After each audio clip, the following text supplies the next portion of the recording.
প্রতিশ্রুতি আমরা বাস্তবায়ন আমার পাইলট স্কিম নিয়ে আমরা ব্যাপকভাবে উন্নয়ন শুরু করে দিয়েছি। খাল কলম শুরু হয়েছে এবং মানুষের এই যে হতদরিদ্র মানুষ দিন আনে দিন খায় তাদের ভাগ্য পরিবর্তনের জন্য তারা আমরা ব্যাপক স্কিম আমরা হাতে নিয়েছি এবং আমাদের 5 বছরে আমরা 4 কোটি আমরা তারা বৃক্ষরোপণ কর্মসূচি আমরা বাংলাদেশে করবো। এই ব্যাপক কর্মসূচি রয়েছে এবং শিশুদের জন্য ছাত্রদের জন্য আরো ব্যাপক কর্মসূচি হাতে নেওয়া হচ্ছে যেন আমাদের দেশে বেকারদের জন্য যারা মানে শিক্ষিত বেকার যেন তারা উচ্চ শিক্ষা নিয়ে চাকরি পেতে পারে সেই ব্যবস্থা করা হচ্ছে এবং তাদের মানে চাকরি যেন সুযোগ করে দেওয়া যায় এই ধরনের আরো অনেক কর্মসূচি হাতে নেওয়া হচ্ছে যেটা আমাদের জন্য ইতিবাচক হবে দেশের মানুষের কল্যাণে। তাই আমি মনে করি যে আমরা এই সরকার যেহেতু জনগণের সরকার, জনগণের নির্বাচিত সরকার আপনাদের বলে জনগণের কল্যাণে মঙ্গলে জনগণের স্বার্থে আমরা আগামী দিনে এই মানুষের জন্য কি কি করা দরকার সেই কাজগুলি আমরা পর্যায়ক্রমে আমরা সমস্ত দাবি দেওয়া নির্বাচনী প্রতিশ্রুতি আমরা বাস্তবায়ন করবো। তাই আমাদের উপর আপনি আস্থা রাখবেন। আমাদের যে দাবিগুলি আপনারা করেছেন সেই দাবি আপনার করার প্রয়োজন হবে না। আশা করি আপনাদের দাবির আগেই যেমন প্রতিশ্রুতি আমরা দিয়েছিলাম নির্বাচনের প্রাক্কালে তার আগেই আমরা এটা বাস্তবায়ন করছি। আগামী দিনও আমাদের এই জনগণের যে অসুবিধাগুলো দাবি দেওয়াগুলো রয়েছে সেই দাবিগুলা আমরা আগামী কিছুদিনের মধ্যে বাস্তবায়ন করবো। তিনি বলছেন না কদিন আগে যে আমাদের আমাদের যে নির্বাচনী যে ইশতেহার এটা জনগণের ইশতেহারে পরিণত হয়েছে এখন, কারণ জনগণ যেটা আকাশচুম্বী তাদের যে আশা আকাঙ্ক্ষা প্রত্যাশা দাবি যে এই সরকারের কাছে সেই দাবিগুলি বাস্তবায়ন আমরা করছি। তাই আপনাদের ধৈর্য সংযম সহনশীলতা পরিচয় দিতে হবে।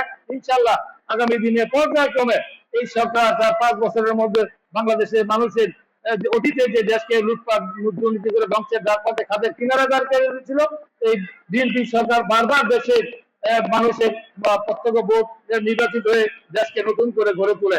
আগামী দিনে দেশকে আমরা পৃথিবীর মানচিত্রে একটি উন্নয়নশীল উন্নত দেশ ডেভেলপ কান্ট্রি হিসাবে পৃথিবীর মানচিত্রে মাথা উঁচু করে দাঁড়াবে ইনশাল্লাহ। তাই সেইভাবে এই যুব সমাজ তরুণ সমাজ ছাত্র সমাজকে আমরা জেলে সাজাবো। এই সমাজ থেকে আমরা মাদক আমরা সন্ত্রাস আমরা চাঁদা আমরা যত রকমের দুর্নীতি লুটপাট অন্যায় অত্যাচার নিপীড়ন নির্যাতন সব আমরা বলেছি জিরো টলারেন্স। নতুন করে আমরা মানুষের কল্যাণে কাজ করে যাচ্ছি। দেখছেন আমাদের যে নির্বাচনী প্রতিশ্রুতি মাত্র 3 মাসের বয়স এই সরকারের 3 মাসের মধ্যে বাংলাদেশে পৃথিবীর ইতিহাসে নির্বাচনের পূর্বে যে প্রতিশ্রুতি অঙ্গীকার আমরা দিয়েছিল ইশতেহারে যা বলেছিলাম তার অধিকাংশগুলি আমরা বাস্তবায়ন করছি দৃশ্যমান হচ্ছে। অনেকে আমাদের ব্যঙ্গ করছে অনেকে সমালোচনা করেছে আমরা কিছু করতে পারবো না। ফ্যামিলি কার্ড আমরা দিতে পারবো না বলছিল, ফ্যামিলি কার্ড কিন্তু অলরেডি আমরা দেখেছেন যে 12 দিনের মাথায় ফ্যামিলি কার্ড দেওয়া হয়েছে। আমরা প্রায় 37,000 পরিবারের ফ্যামিলি কার্ডে আমরা ঘোষণা দিয়েছি এবং এটা কার্যকরী শুরু হয়েছে। এবং কৃষক কার্ড অলরেডি আপনি দেখেছেন যে সেই টাঙ্গাইল থেকে কৃষক কার্ডের ঘোষণা দেওয়া হয়েছে। হেলথ কার্ডের ব্যবস্থা করা হচ্ছে।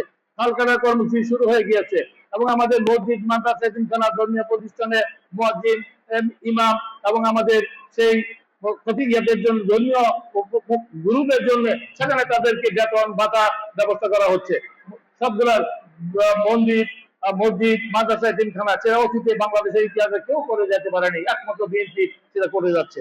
সেটা যে প্রতিশ্রুতি বাস্তবায়ন করছে এবং কৃষকদের জন্য বেগম খালেদা জিয়া 5,000 টাকা কৃষি ঋণ সুস্থ মুকুব করেছিলেন।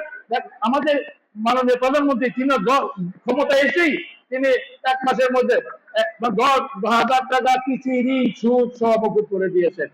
ভালো রেজাল্ট করবে তাই নয়, রেজাল্ট করে তারা যেন আরো ভালো কলেজে স্কুলে পড়তে পারে তার জন্য তাদেরকে সেইভাবে গড়ে তুলতে হবে।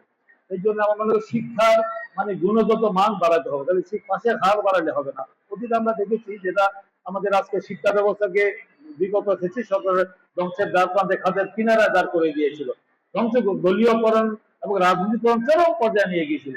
আমাদের স্কুল কলেজ পরিচালনা কমিটি অযোগ্য ব্যক্তিরা এসেছিল, তাদের নকলের সরাসরি ছিল, প্রশ্নগত ফাঁস হয়েছিল এবং সেখানে মেধা কোনো মূল্যই ছিল না।